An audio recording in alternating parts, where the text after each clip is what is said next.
É o cenário das impossibilidades. E aí, o que é que Davi faz quando ele se vê numa situação tão complicada como essa?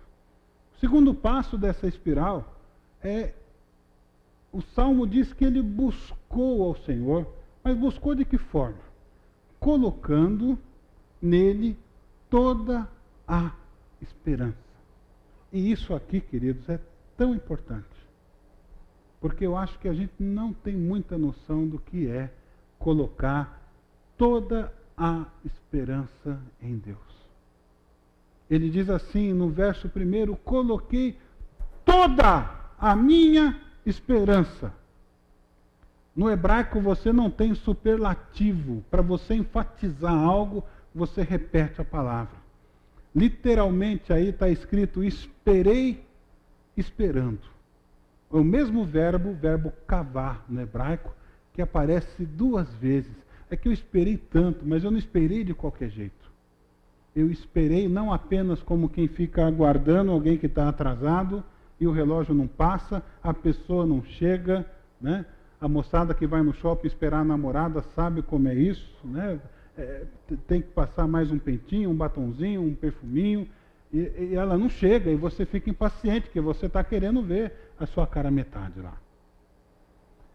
Não é nesse sentido. O que Davi está dizendo é, olha, eu esperei de tal forma que eu não fazia mais nada, que tudo que eu podia fazer eu fiz, e coloquei todo o meu problema no altar de Deus e larguei. Coloquei tudo, eu não peguei um pedacinho. Eu soltei, eu deixei ir, eu depositei toda a minha esperança no Senhor. É radical. Isso é muito mais do que acreditar que Deus existe. É muito mais do que acreditar que Ele é poderoso ou que Ele pode fazer alguma coisa. É quando você toma a atitude de falar, olha, eu dependo única e exclusivamente de Deus nessa situação.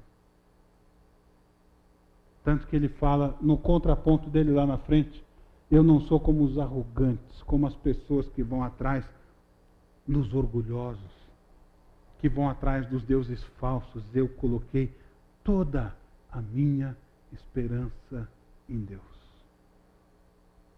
Essa é uma experiência que nós temos que passar cada dia, se a gente quer crescer espiritualmente. O nosso conhecimento de que Deus é poderoso para nos livrar tem que passar da experiência intelectual para a experiência relacional. E ele vai dizer, eu pude contar para todo mundo, a minha boca se encheu com um novo cântico, que eu proclamei as tuas maravilhas na grande assembleia, porque eu experimentei colocar toda a minha esperança no Senhor. Quando ele fez isso, aí ele passou para o 3º grau dessa espiral. O Senhor o ouviu e o livrou, dando a ele estabilidade. Veja aí que beleza. Ele me tirou do poço, do atoleiro e pôs os meus pés sobre uma rocha. Olha a comparação de quem está pisando na lama, totalmente sem apoio, inseguro, e de quem firma os pés na rocha, num local seguro, aonde você não escorrega. Que bonito isso. E ele faz questão de dizer que Deus ouviu. Deus ouviu. E às vezes você lê na Bíblia, Deus ouvindo. Isso quer dizer, queridos, que Deus não ouve qualquer oração. Mas ele não é onisciente? É onisciente. Isso não quer dizer que ele ouça qualquer coisa. Você tem, por exemplo, a oração do fariseu, que Jesus conta a história, que estava orando dele para ele mesmo. E ele achou que estava fazendo o maior sucesso com Deus. E Jesus diz que a oração dele não passou do teto. que ele orava de si para consigo. Senhor, eu não sou como esse cara aí atrás. Não é por nada não, né? Mas parabéns, olha, eu sou bom pra caramba, viu? Não é todo mundo que pode ter um cara assim como eu para te buscar. Deus ouve. Israel fica preso no deserto 430 anos, gemendo debaixo da escravidão dos feitores dos egípcios. E aí Deus fala para Moisés: eu tenho visto, eu tenho ouvido, eu sei o que meu povo está passando, está sofrendo. Será que demorou 430 anos para alguém orar direito, para Deus ouvir? Mas o fato é que Deus diz: eu sei o que está acontecendo. E Deus sabia que o salmista estava passando por esse momento tão difícil. E aí Deus ouve e age. O que me leva a pensar se muitas vezes Deus não age esperando que a gente faça alguma coisa. E o que é que Davi fez aqui? Depositou toda a confiança nele. Mas será que ele nasceu com essa vocação de colocar toda a confiança em Deus? Você confia em quem você não conhece? A gente não confia nem nos que a gente conhece, né? Imagine quem você não conhece direito. Por isso é que é uma espiral. Porque em algum momento lá naquela espiral, no comecinho, Davi experimentou depender dele e não deu certo. Aí ele foi aprendendo: olha, acho que vale a pena depender de Deus. E quando veio a próxima experiência, ele já sabia como fazer. E aí ele se saiu bem. Daqui a pouco vem outra aprovação. E a coisa vai continuando, só que com uma experiência de intimidade, de crescimento cada vez maior. Ele experimentou o cuidado de Deus. Por quê? Porque ele colocou toda a esperança em Deus. E é uma coisa que a gente precisa aprender a fazer. E a gente não quer fazer, a gente quer confiar na gente mesmo.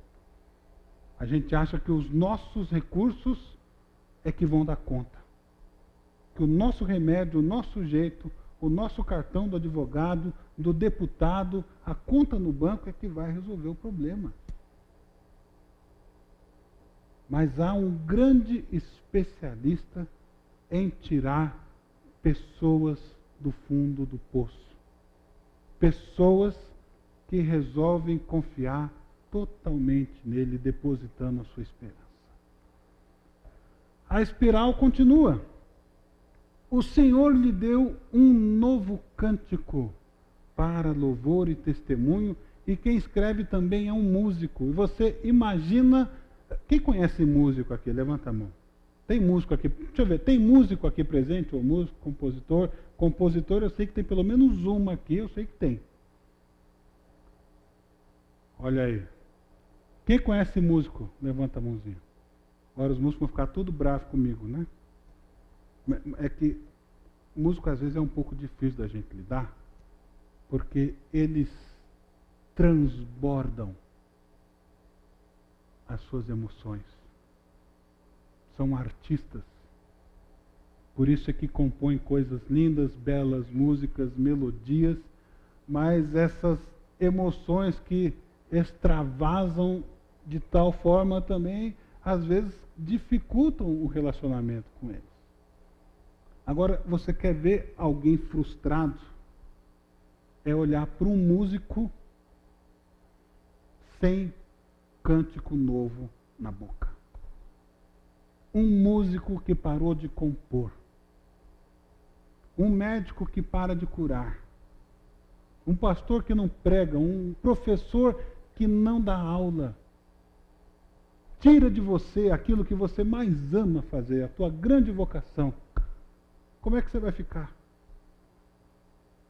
Davi estava sem cântico novo na boca, porque a boca estava lá no fundo do poço.